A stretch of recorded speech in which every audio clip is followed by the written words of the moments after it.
Welcome to Aspen Leading Edge. I'm Patty Roberts from St. Mary's University School of Law, and today's guest is Peter O. He is the W. Edward Sell Fellow and Professor of Law at the University of Pittsburgh School of Law. Welcome, Professor O. Good morning to you, Patty, and to everybody else listening to this podcast. Well, I'm thrilled to meet you and to have you on the program because we're going to talk about some pretty hot topics today if you're in the legal academy. Corporate law and governance, principles and practice. And you are the author of a brand new book, a first edition with that title, but you didn't write it all yourself. You had some help, and maybe you could share with us a little bit about your co-author. Yes, so this is a book which is actually the culmination of really my co-author, my late co-author, Chuck Cohen, and his work at the University of Pittsburgh as also a corporate director and corporate lawyer for over 50 years. And so he and I decided to team up together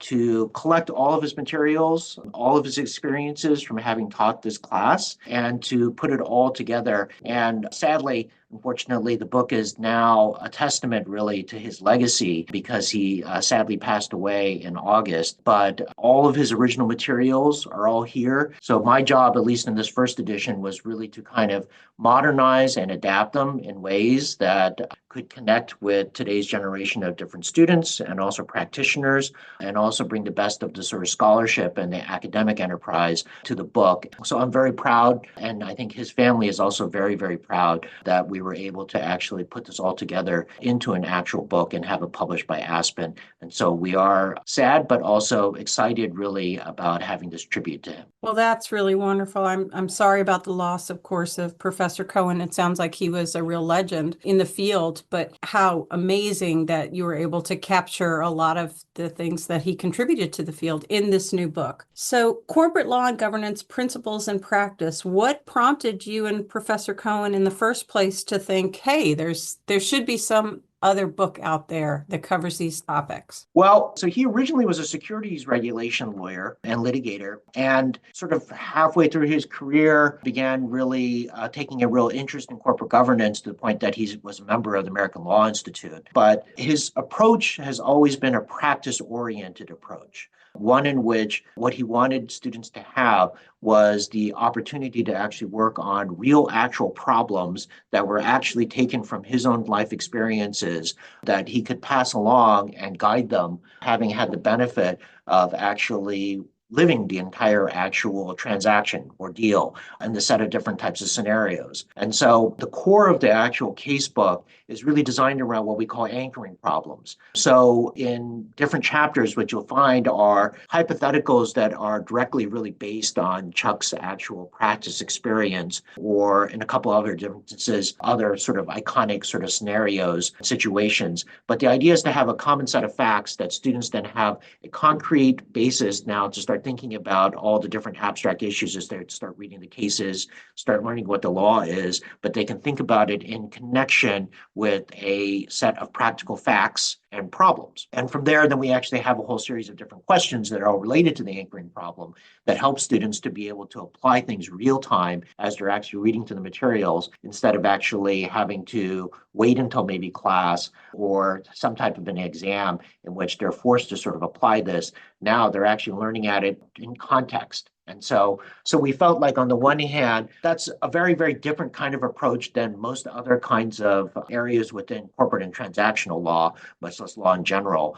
And certainly in the area of corporate governance, there's a few other different case books that are out there, none of whom really take this type of an approach. And we felt that it was so successful with University of Pittsburgh students over the last few decades that we wanted to share it with everyone else, give people the opportunity to try it out and develop the materials and make them even better. Well, it sounds like Professor Cohen was really ahead of his time, if this is how he's been teaching these topics for a long time, with these kind of experiential questions and problems, and how wonderful that you shared that view and have put this into practice with corporate law and governance, principles and practice. So what sorts of topics would a faculty member who is adopting this, or a student, find in the book? I mean, obviously there'd be Delaware corporate rules and Model Business Corporation Act jurisdiction information, but what other things have you included that might be of interest to our listeners? Well, so corporate governance within the law school is usually taught either as a lecture format or as a seminar, but usually as kind of an advanced corporation law class. So what we wanted to do was, first of all,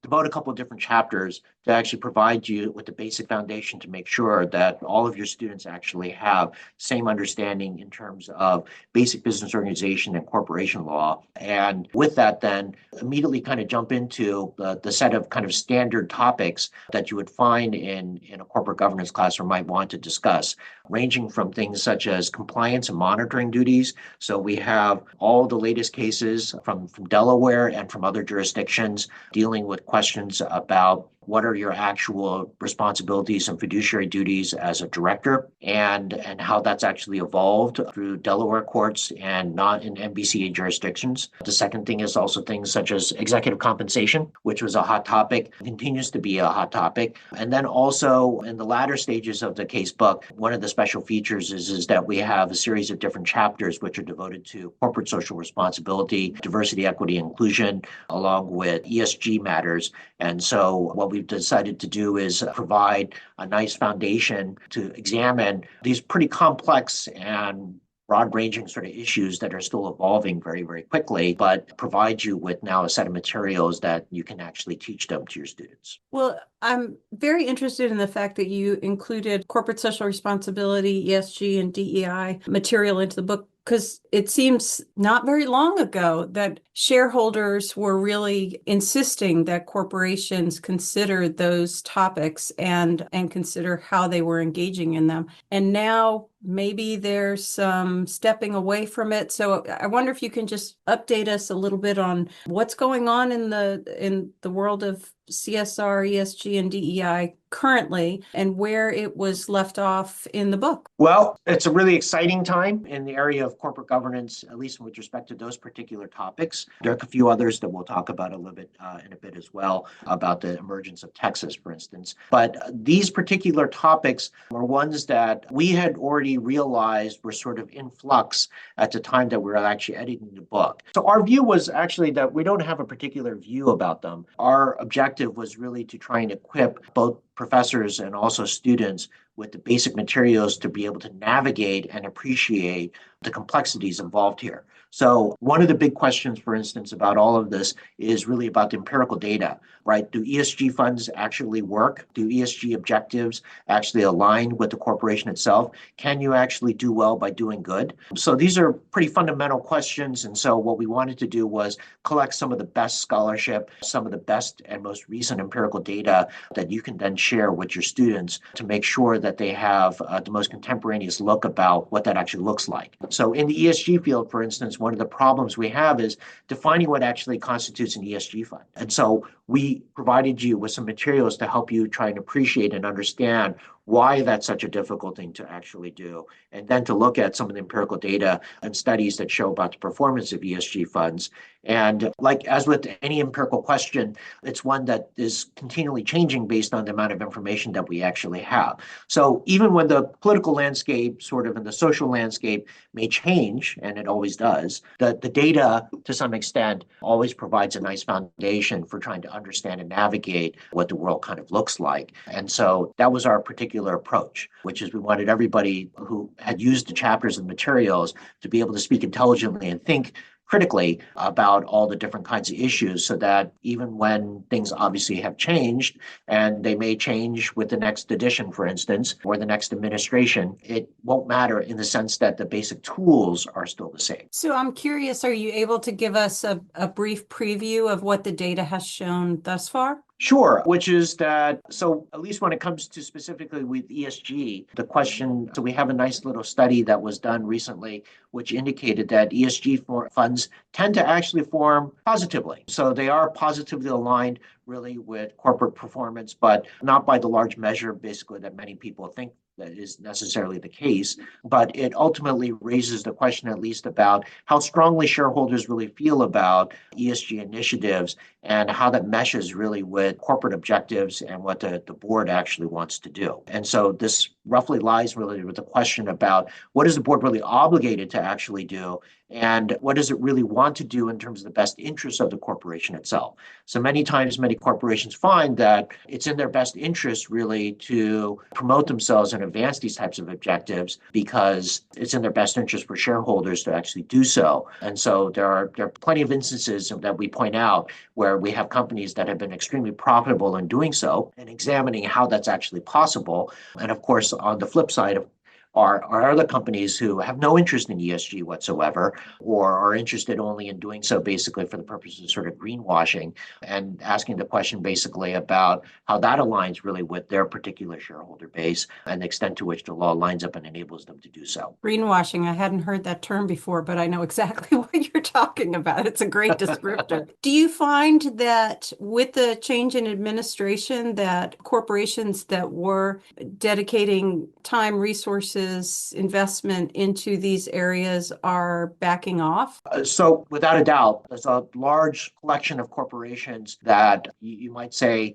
found it to be fashionable, I guess, or even really deeply committed, I think, actually to pursuing ESG and DEI initiatives, for instance, and then with the new administration have turned around and had a very significant reversal of positions about that, where they either have scaled back, reversed, backtracked on their particular positions. Some companies out there are still committed to those same particular principles. So some of the case studies that we have inside there are like Patagonia. So Patagonia continues to be a company that very much prides itself and brands itself as pro ESG. There are other companies out there that no longer embrace those particular kinds of values because they find that the world has changed, and for the interest of their own particular shareholders, they've decided that it's more profitable and more desirable to pursue those particular directions. So the question ultimately is, what does the law have to say about this? What kinds of things do boards have to actually consider? And how do you best to sort of advise a board member, or if you are serving on an actual board itself, how do you serve the best interest of the corporation by taking all these things into account? And the same would be said also about, I don't want to ignore the importance at least of DEI questions as well. So we've done the same thing, which is to look at board compositions, question basically about how important it is really for us to have diverse boards across a spectrum of different types of demographics, what they add to the board, and the obligation of the board to actually pursue those types of objectives. Tricky time to be a board member, I think. For sure. Well, that's very interesting and exciting. When you wrote the book, and it sounds like you'll have plenty already for the second edition as things keep evolving so quickly in these areas. But when you wrote Corporate Law and Governance Principles in Practice, who did you have in mind would use this book to teach with it? So we had kind of an interesting target audience. So we wanted sort of everybody to be able to use it. So it starts first, of course, with the fact that these are materials that have been used in law school at the University of Pittsburgh for decades and have been developed and been very successful for students who have taken corporate governance with Professor Cohen and myself. The second group that we're also interested, though, are business schools. So we've designed the book in a way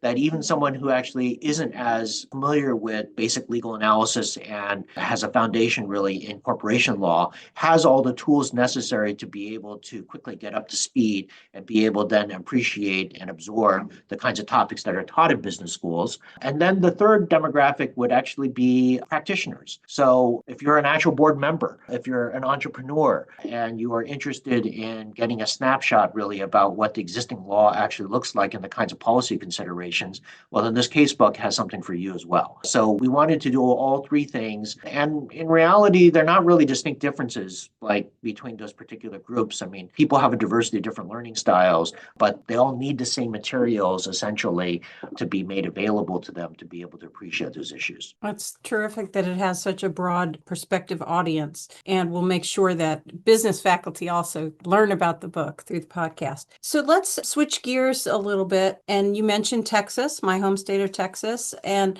there's a lot happening here as relates to corporate governance and business courts and Y'all Street. And I'd love for your take as an expert in this field over what's happening with Texas and its challenge to Delaware as the stalwart for corporations? Well, as we went to press, this grand experiment of Texas was really in its very beginning phases to the point that courts had really just started to open up. And so we don't have a lot of material specific to that, although we're trying to actually put that into the teacher's manual to make sure that professors have enough to be able to talk about this. But we find this to be really an incredible experience, an experiment that's taking place right now. I mean, Delaware has had its challenges from other jurisdictions for decades. I mean, there's a long list of people who've gotten into the ring against Delaware only to be badly bruised, or just decided really that they had their own particular viewpoint. And that includes the state of Pennsylvania, which is really, as we point out in the casebook, kind of a leader in constituency statutes and other kinds of sort of now progressive and contemporary kind of initiatives really for stakeholders. But Delaware has always been, the big kid on the block. And Texas, in everything else, has always fancied itself basically as being a little bit bigger and a little bit better than everybody else. Yes, I'd say that sentiment has remained.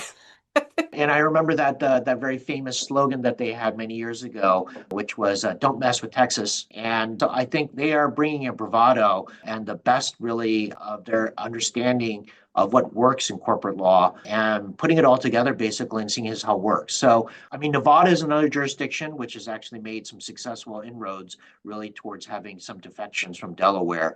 But Texas, I think, is a really different kind of a challenge. It's one that we're going to watch very, very closely because it's an evolving landscape in which they have decided to change all different kinds of features through the statute and codify different things. That is a really radical kind of change in approach than from what Delaware has done. And Delaware, of course, is not static. I mean, they are mindful and observant of what's going on in Texas, and they have not been quiet. So this is a real interesting race that is really taking place, and that really makes corporate governance kind of an exciting topic to follow at this time, and really exciting basically for the purposes of this casebook. And we're hoping for the next edition basically to make sure that people have all the latest information as it starts to fill in. That's great. I love that you're including some of this information about the evolution of the Texas experiment in your teacher's manual, because I think at least here at the Texas law schools, they will want to have some of that information if they're teaching from it. Speaking of Texas, we have a corporation that now has quite a presence here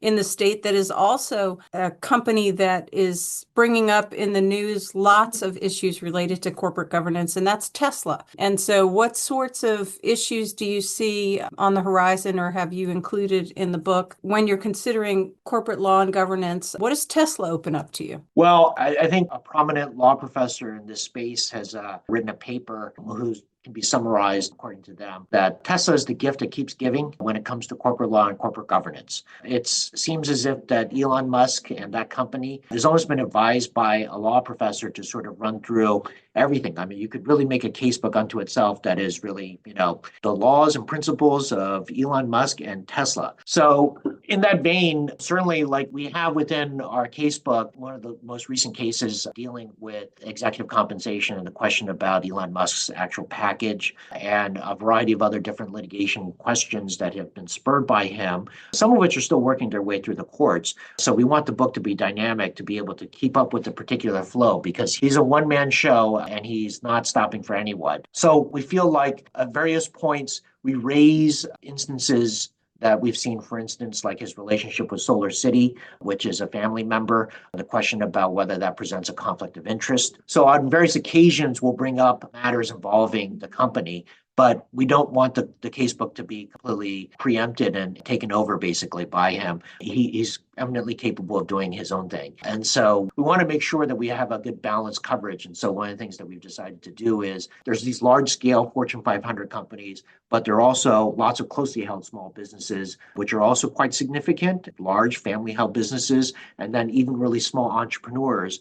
And so the corporate landscape is pretty diverse. And so we certainly give his time inside the casebook as the occasion sort of warrants it. But we also are mindful basically that we want people people to be appreciative and understand the contours and different dynamics of a variety of other different companies, because there's a lot that's rather peculiar about Tesla that's not necessarily generalizable to a lot of other different companies. And as, one of the most important scholars working in this area today, what other issues on the horizon are you watching carefully related to corporate law and governance? Well, I think the world is changing in a couple of different significant ways. One of which is this question about people actually going private, and the world of people who are no longer listed on stock exchanges and the dynamics of those companies. And so, some of the largest companies in the United States today are closely held enterprises which have a significant multinational presence. So that's one feature that we're seeing.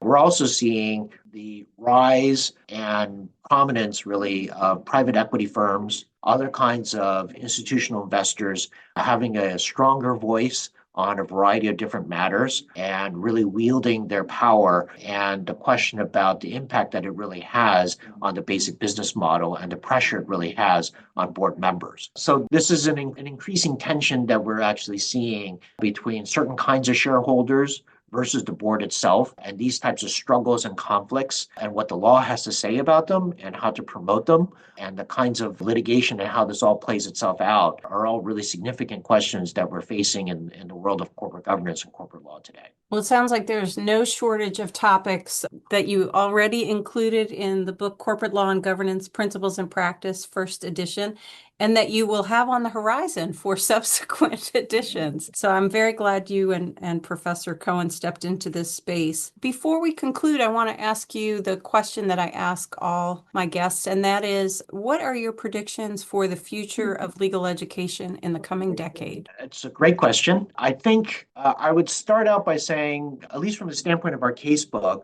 one of the things that we did as part of our philosophical approach was to really question the utility of Langdell's sort of case method. So from a legal education standpoint, this focus on sort of Socratic reasoning and about using different types of cases, which was really kind of the foundation of our American legal education system, has really changed over time. I think we're seeing that students have more involved needs. They're a lot more heterogeneous. So one of the things that the casebook tries to do is address that by providing more experiential opportunities for people to work as teams, to do more collaborative types of exercises and simulations. So the casebook supports, I think, a lot of modern innovations that we've had within legal education. More broadly speaking, I think about the future of legal education, I think we're seeing it now, which is that you have artificial intelligence that is making its way through, the corporate boardroom, but also inside law schools, and is really changing the question about what is it that lawyers actually really do? What is it that they actually bring to the table? What is it things that can be automated essentially through artificial intelligence? And so the legal profession, I think, has some serious questions that it will look to the law schools to decide. And that really lies onto the question really about, so what does the modern law school really have to offer? And are we really a silo